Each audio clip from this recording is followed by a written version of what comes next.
Hello and welcome to another Steps of Sussex channel episode, and today we're going to be talking about Prince Harry, who has been with the Invictus Choir and Jon Bon Jovi recording a charity single, and also the news about Canada dropping the assistance with the security of Harry and Meghan whilst they have been splitting their time between the UK and Canada. Also, I'll be taking any other of your comments and questions and reading as much as I possibly can.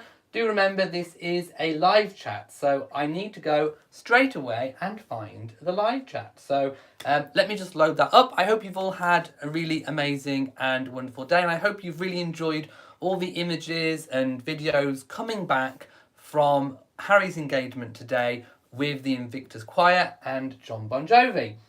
Right, I can see the screen, it's just loading up. And also I hope you enjoyed my previous video, which was a compilation of lots of different things. Right, hello, I can see everybody. Hello and welcome. Let me just give this video a big old like myself. So, let's go straight to it. Let me know what you thought about what you've seen today. Now, I will start with the Sussex Royal Instagram post. So let me just copy the link and share that. Again, as always, I will share any links that I use I will put them in the description as well as in the live chat. So if you're watching on catch up, you can quite easily follow. Right, so Sussex Royal posted today. Testing, they said. Recorded inside Abbey Road Studios, home to the Beatles and other music legends. The Duke of Sussex joins Jon Bon Jovi and the Invictus Games Choir for a special live session in aid of the Invictus Games Foundation. The song being played, called Unbroken, was created by Jon Bon Jovi to shine a spotlight on those veterans living with post-traumatic stress injury, PTSI, otherwise known as PTSD as well. To honour their service and acknowledge the strength of the armed forces community. The Duke and Jon Bon Jovi are both strong supporters of the military community, with the Duke founding the Invictus Games in 2014. The Invictus Games Choir, made up of wounded, injured and sick veterans and serving personnel from all services and different ranks of the UK armed forces, have come together to use the power of music to aid their recovery. Although the Duke was unable to sing, leaving the vocals to the professionals, the special single that was recorded in Studio 2, where the Beatles recorded 11 of their 13 albums, and will be released in March in support of the We Are Invictus Games charity. So, a big charity single. I hope with all my heart it does incredibly well. I'm sure it will. Unfortunately, we didn't get Harry's vocals on the track, although he did kind of grab the mic in a Sussex Royal teaser on their story, and it kind of cut off just before the moment where he would have sang. So no, I didn't speculate. I hoped yesterday. I hoped that maybe he would be joining in with the choir. That didn't happen, so unfortunately we don't get Harry's vocals somewhere in there on the track, but it did look like he had a really amazing, lovely time. And also, if you've seen all the clips that come out of it, the choir themselves looked really happy and joyous to be doing there and to be getting their message across, which will hopefully bring in so much support, and even donations. I mean, obviously people can go out there and buy the single once it's been produced and put out there, but also it gives people the opportunity to actually go and make a donation beyond buying the single as well. So I can't wait to hear the full thing. We did have a little teaser in there on some of the clips of the choir singing. So we got a little teaser of it. It sounds amazing. It sounds really moving. That's one thing I think I've got to say. Whenever there is a choir that also has a purpose behind the choir, it always gives it kind of makes, it makes you tingle on the back of your neck. It makes the hair stand up, and it can really move you. So, and also the power of mass song as well, mass singers. Those of you who may go to church and hear the joyousness of choirs when they sing, it's really powerful, it's really moving, and from what I heard from the little snippets that we heard, I think it's going going to do really, really well. So let me know what you think about that, about what we've heard and seen so far. Hello to everyone who is just joining. JC Sterling says, I'm glad Harry has been able to continue his work with the veterans. Yeah, I don't think that was ever going to change. I mean, obviously not officially in a royal capacity, not representing the Queen, not representing the royal family, but certainly representing himself. He most certainly can carry on representing and supporting the military. Of course he can. Reverend Darlene says, enjoying your video about Harry and John. Bon Jovi, of course. Right, so let me just go to another little bit of information about what he was up to today. So obviously he wasn't there on the track, but he was there whilst it was being recorded. And John Bon Jovi was actually asked about the time he sang on stage with Prince William and Taylor Swift, and who was better, William or Harry? Oh my God, what a question to ask John Bon Jovi. Anyway, he was very diplomatic with his answer. He said both of them have a set of pipes. They really do. So yeah, a very good answer from John Bon Jovi. So let's give John Bon Jovi a bit of an applause for being very diplomatic. So they also recreated the famous Abbey Road album cover on the Crossroads. So I'm sure you'll all be familiar with that album cover. It is actually a protected site. They can't actually change it. So Harry recreated that famous album cover with John Bon Jovi and a few others as well. So first across to make that pose was wheelchair user and former serviceman Andy Mudd, followed by John Bon Jovi, and then Susan Warner, and then finally Harry, who took the same position that George Harrison occupied in 1969. And also today, if you did see at the end of my video that I posted earlier on the whole event, Buckingham Palace, the royal family, were in support of what Harry was doing today, because during changing the guard, the masked bands were playing John Bon Jovi's Living on a Prayer. So I just thought I would point that out. The royal family is very much behind what Harry is doing, up until obviously the last moment when he steps back as a senior royal. By the way, are you liking my t-shirt? I thought it was appropriate to wear my Invictus Games t-shirt. Here's the back, so you can see. I thought I'd show that. So there we go. I am showing my support for the Invictus Games. And actually, I haven't worn this shirt for a long time because there wasn't really an occasion to, or whether I may even have forgot about it. I found it. It was there. It was in my wardrobe hanging up, and I thought, oh, I need to wear the Invictus Games shirt. So yeah, there's lots of photos of Harry going around recreating that pose. But it just looks like a really amazing time. Harry was dressed casually, blue shirt, dark trousers. He looked healthy. He looked happy. There's photos of him in the studio as well. Looks really at home in that situation, and obviously around the veterans. You know, Harry has an association, obviously, with the military. He served in the military. He founded the Invictus Games.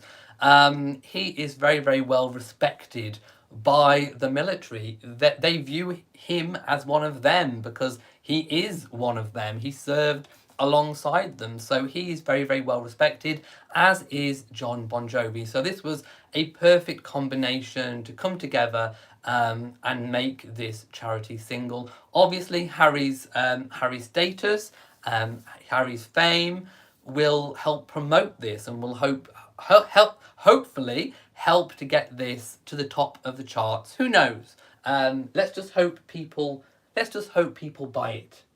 Will you be buying it? Let me know if you will be buying it too. Louisa says, yes, I love the t-shirt. Thank you.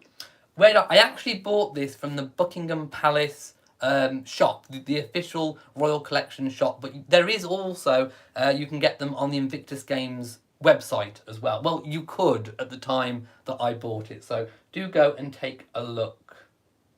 JC Sterling says, for the badges, does it only apply to the main channel? Yes, because to offer channel memberships, you have to have over 30,000 subscribers on your channel. This is a separate channel, therefore I'm not allowed to offer badges until I'm lucky enough to get over 30,000 subscribers.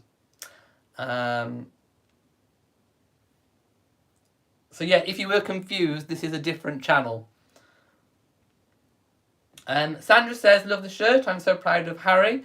You are a disabled veteran too, and I'm sure you appreciate exactly what Harry is doing today. Stephanie says, side note, John Bon Jovi has a lot of grey hair. Well, don't we? It comes to us all. It might even be coming to me. But yeah, it comes to us all. Hey, Sharon Osbourne coloured her hair. Well, she let it go natural, but she coloured it so that she doesn't have to keep dyeing it. So maybe grey's in. I think grey might be the in thing. If it's good enough for Sharon Osbourne, ladies and gentlemen, it might be good enough for me. Yes. So there we go. Let's having a look what people are saying. Not a sheeple says, I was going to ask about the badges as well. Good to know. Stephanie D. Kelly says, grey is in. Well, it is. I may have a little clump or two forming myself. But yeah, if Sharon Osbourne can do it, my loves, I'm sure we all can too. So yes, that was what happened today. If you want to know further details about it, of course, just go check out my video. And there were also many articles with photographs and things as well. Raynette says, I think Harry will miss this part of being a working royal. He'll continue to do charity events, but I do think it will be different. Well, of course, he'll still be doing charity events. He will still be representing, I'm sure, the military in his own capacity. But it won't entirely be the same. I agree with you. And I think, knowing that it's not representing the royal family, I think that will be the hardest thing that he's had to give up. I think he's been quite happy and not happy but content to give up some of the other stuff. But the one that I think he will really, really miss the most is the royal associations with the military. He'll still have associations with the military, with veterans, but it will be different. It won't be at a royal official level representing the country. It'll be representing himself. So yes, I think out of everything, that will be the one thing that he will miss the most. So I agree with you with that. Yes, Annie, he can always visit the veterans.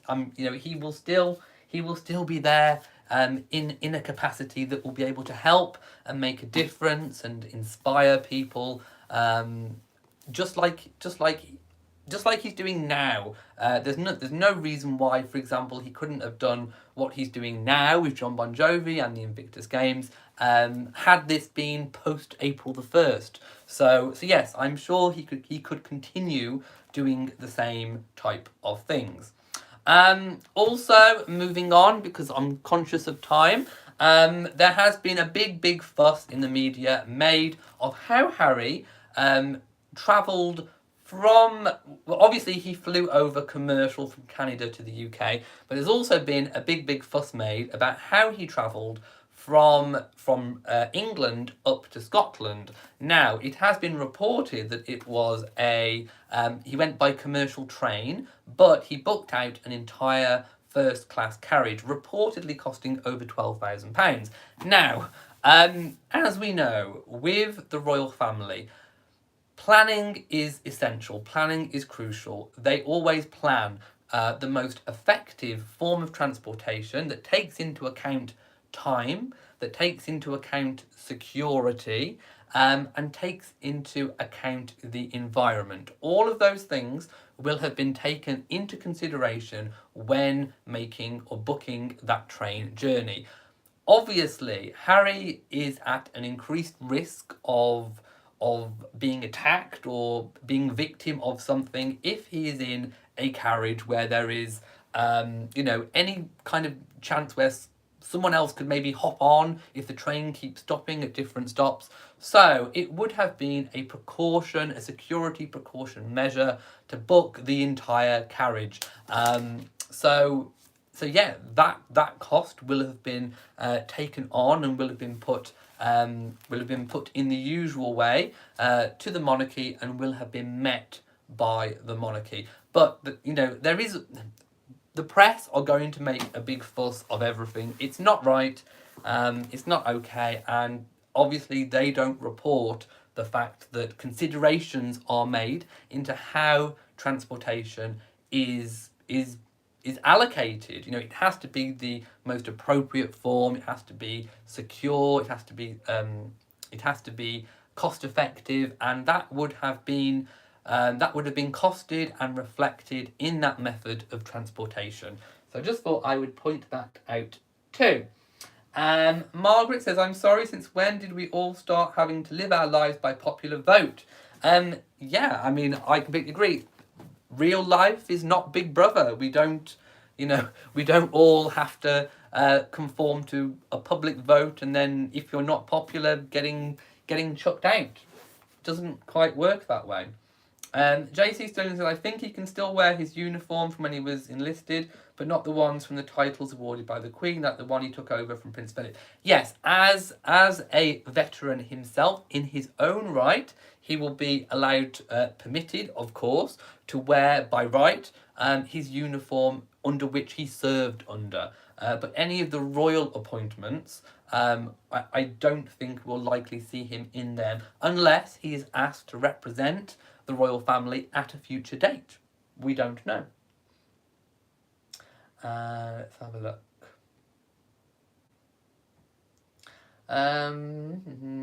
JC Sterling said, I don't think she took them. They are essential in... yes, so the 12-month review period, Harry's military appointments that were given by the royal family to represent the royal family in the country, they will not be filled. They will not be filled over the next 12 months. After that, post that, we don't know. But no, certainly for the next 12 months at least, those military appointments will not be filled. It is almost like they've been put on hold.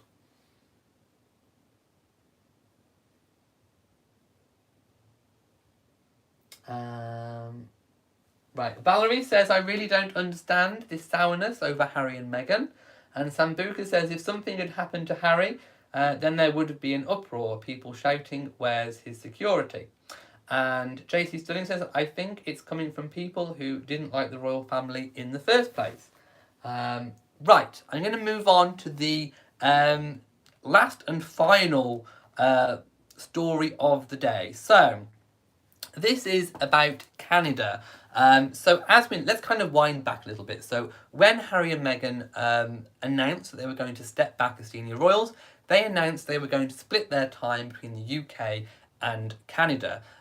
So immediately after that, obviously they moved back after the announcement where they'd come over after their summer break. After their extended summer break, they came over, went back, made the announcement. Now, during that time period, we saw photographs coming out, paparazzi photographs, where the Royal Canadian Mounted Police were assisting the Metropolitan Police, otherwise known as the Met in the UK, with their security detail. Now, there has been so much speculation over what is going to happen with their security, and also how much it costs. And the truth is, the British government has the Met, the police themselves, are not commenting on any security details because obviously it's about security, so they are not commenting, and they do not divulge costs. So it's unhelpful to speculate on costs. I mean, I've seen costs ranging from $1 million to 10 million to 20 million, upwards of 20 million a year. Fact is, we don't know. And it is very unhelpful to speculate on the cost of it. But let's just agree that there is a cost. There is a net financial cost to whoever provides the security, the protection for Harry and Meghan. Now, I want to go back to the Sussex Royal transition 2020 spring transition announcement that they made. So I'm going to provide a link to that. Now you're going to have to do a bit of scrolling down because I've already highlighted my paragraph. Here we go. Just wait a second. Right, so here is the paragraph. It says, "It is agreed that the Duke and Duchess of Sussex will continue to require effective security to protect them and their son. This is based on the Duke's public profile by virtue of being born into the royal family, his military service, the Duchess's own independent profile, and the shared threat and risk level documented specifically over the last few years." Obviously, that is referring to things maybe that we don't know about behind the scenes that they can't release. Now, in italics, it said, "No further details can be shared as this is classified information for safety reasons." Now, I was casting my mind back to when I first read this, and I could probably quite easily go and check by just rewatching my video where I read through this, but I thought that paragraph included something about them being internationally protected persons. So I want to just pause a moment and I'm going to go back to the comments. Do you remember that? Do you remember it saying that about them being internationally protected persons? I'll just kind of wait and see. I'm just looking for the comments. Because it doesn't say in that particular paragraph that they are internationally protected persons. Annie me says yes. So yes, you do think that it said that they were internationally protected persons. Well, on that statement now, that doesn't say that. I've just read it again. It says that they continue to require effective security to protect them and their son, and it gives the reasons why, but it doesn't say they are internationally protected persons. Keep that in mind. Just keep that in mind for a moment, because I have been trying to work this out, and this has been a bit of a mind boggle. It's been a complete mind boggle because I have actually been trying to research what is an internationally protected person. I wanted a definition of it, and I've been finding it so hard to come up with anything about what is classified as an internationally protected person. A lot of the things that you see online goes into diplomats, goes into a different treaty that was about diplomats and internationally protected people if they are arrested, and extradition and all that kind of thing. All I wanted was a simple definition of what is classified as an internationally protected person. Now, I've seen online people speculating that it includes heads of state, of course, their families, princes, princesses, HRHs, but I couldn't find an actual definition of it. I'm still looking, so as soon as I know any more, as soon as I actually find it, I will let you know. If you know a link about it, if you've seen it somewhere, do let me know and I will go and take a look, because like I said, this has been a little bit of a mind boggle. Now, what I want to do is to read what Canada is actually saying and then compare that to what I've just read on the Sussex Royal on the Sussex Royal website. So, the Royal Canadian Mounted Police has been providing security to the couple at the request of the Metropolitan Police. So, the Met Police, the UK Police, has requested that Canada has assisted. Now, it doesn't say anything about paying for it. It says assisted. Then, in quotes, the Duke and Duchess of Sussex, choosing to relocate to Canada on a part-time basis, presented our government with a unique and unprecedented set of circumstances, said Canada's Federal Public Safety Minister, Bill Blair, in a statement on Thursday. The Royal Canadian Mounted Police has been engaged with officials in the UK from the very beginning regarding security considerations. As the Duke and Duchess are currently recognised as internationally protected persons, so read the word currently recognised as internationally protected persons, Canada has an obligation to provide security assistance on an as-needed basis. So we know that Canada has been providing this because they are obliged to, because Harry and Meghan, being royal, being HRH, at the moment are classed as internationally protected people. They continue. The assistance will cease in the coming weeks, in keeping with their change in status, according to the statement from Public Safety. Neither the Met Police or a spokesperson for the couple would comment on the security matters. Now, this is the bit that got my mind kind of thinking. So, if Canada was saying that they... Right, am I back? Okay, I don't know at which point it cut off, but I'm back. So let me just go back to what I was reading. There we go. So I've lost where I was. Right, let me just go back and see what people are saying. It might remind me where I was. Right, at which point did it cut off? Because I don't know where I was cut off from. So, okay, let me just rewind and I'll kind of do it a bit again. So, the assistance will cease in the coming weeks, in keeping with their change in status, according to the statement from the Public Safety. So, what is Canada saying? Is Canada saying that because Harry and Meghan have decided to step back, and are they saying that they are no longer internationally protected people, is what I'm getting at, because I don't understand. If Canada's approach was that they were obliged to assist, again, it doesn't say anything about funding. We don't know whether Canada was funding their part of the assistance or whether that was being from the UK. We don't know that because no one's actually said. Canada hasn't said, the UK hasn't said, but someone's been funding it, let's put it that way. So whether it's been entirely the UK or whether it's been split between Canada and the UK, Canada has been providing assistance. They are now saying that assistance will cease because of the change in status. And they are saying that they were obliged to because Harry and Meghan were internationally protected people.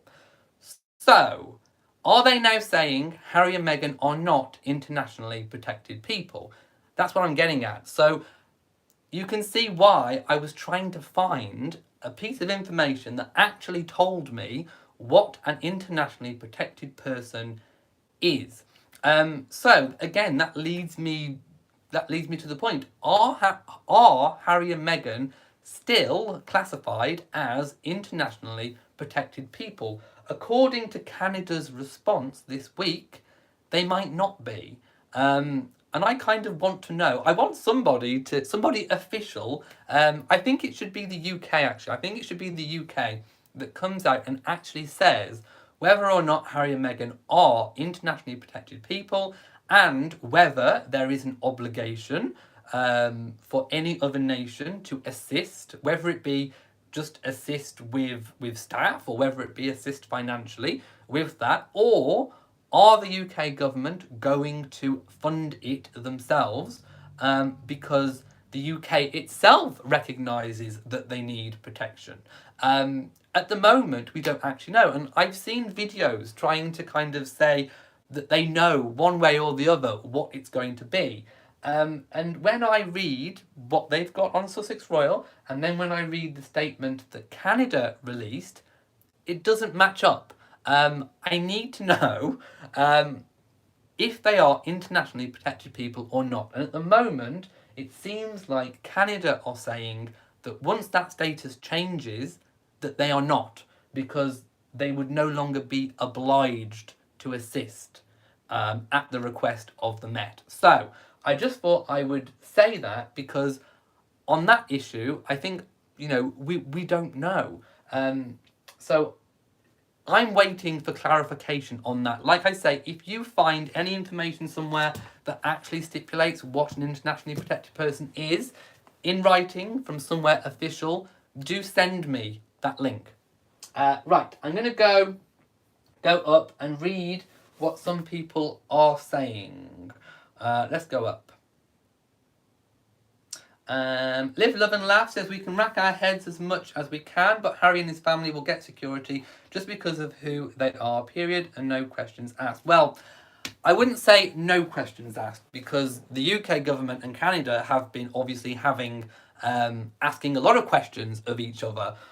So we don't know. But yes, I completely agree. They do need security. The issue is where it comes from, who pays for it. But I think they do need the specialist royal protection. Personally, I don't think self-funded bodyguards are as good as royal protection. I definitely don't. Royal protection aren't beholden to their charge. If you are an employer employing a bodyguard, the bodyguards kind of have to do what you say, or else they risk being dismissed. With a royal protection officer, they answer to the police. So if they think that something is unsafe, even if Harry and Meghan were to say, oh, no, I want to go ahead with it anyway, if the royal protection officer says, no, that's not safe, then they can actually stop them from doing it, because Harry and Meghan are not actually their boss. It's the police that's their boss. Also, they can carry, firearms. They are specialist trained. I think royal protection is far, far, far superior to any self-funded bodyguard anywhere in the world. So, yes, I think they do need it, but we don't know at the moment, as some websites and some news channels are pertaining to know exactly what it's going to be. I've heard some people saying, oh no, Canada's going to have to pay. I've heard some people say, no, it's the British that are going to have to pay. At the moment, we don't know. And for the reasons that I have outlined.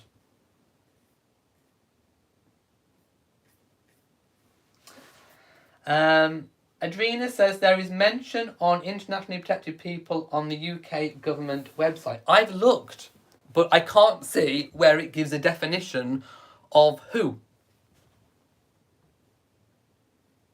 Thank you for all the comments on the t-shirt.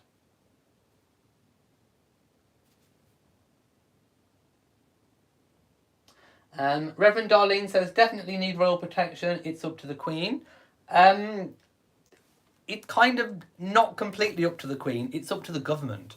It's up to the British government whether or not they class as internationally protected people, or if there is any treaty around the world on what an internationally protected person is, and obviously what the obligations are of another country should that person reside in another country, either full-time or part-time. DHT says, if the British press and royal reporters stopped harassing them, their security wouldn't be as big a problem. They're the reason they need protection, because they've been stoking the hatred aimed at them. And Leanne says, did Prince Andrew start privately funding the York princesses when they lost their protection detail? It's true, the York princesses lost their royal protection because they were not full-time working members of the royal family. Even though they have the HRH and the princess status, they were classed, they lost their protection. And it's believed that Prince Andrew fought so hard to keep their royal protection for them. He failed. Is that because they were not classified as internationally protected people? It could well be. And we do not know whether Prince Andrew is funding any royal protection. As far as I'm aware, I haven't seen Princesses Beatrice or Eugenie out accompanied by a royal protection officer. Now, Beatrice and Eugenie do, on occasion, accompany the Queen, for example, on the odd royal event, the odd royal engagement. On those occasions, I have seen them with police protection. That will be funded by the monarchy. But they do not, it's literally a handful of events. Not enough to be classed as even a part-time working royal. at all.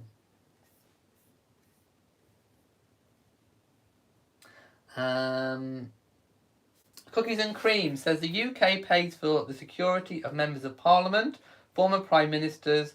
Why is it such a big deal with the Sussexes? Well, they don't provide security for members of Parliament.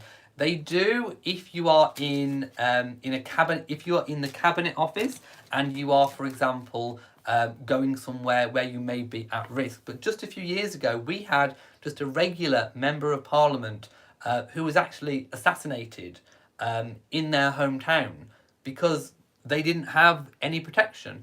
So no, it's not true that all members of Parliament get a close protection officer, a team around the clock. It's only really the Prime Minister, Prime Minister's family, and cabinet members when they go places where they might need it. It is not completely round the clock for ordinary members of Parliament.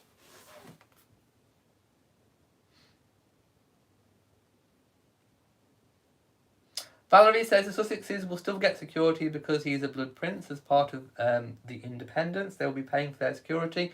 The British government and Met will not say. That is another thing that crossed my mind.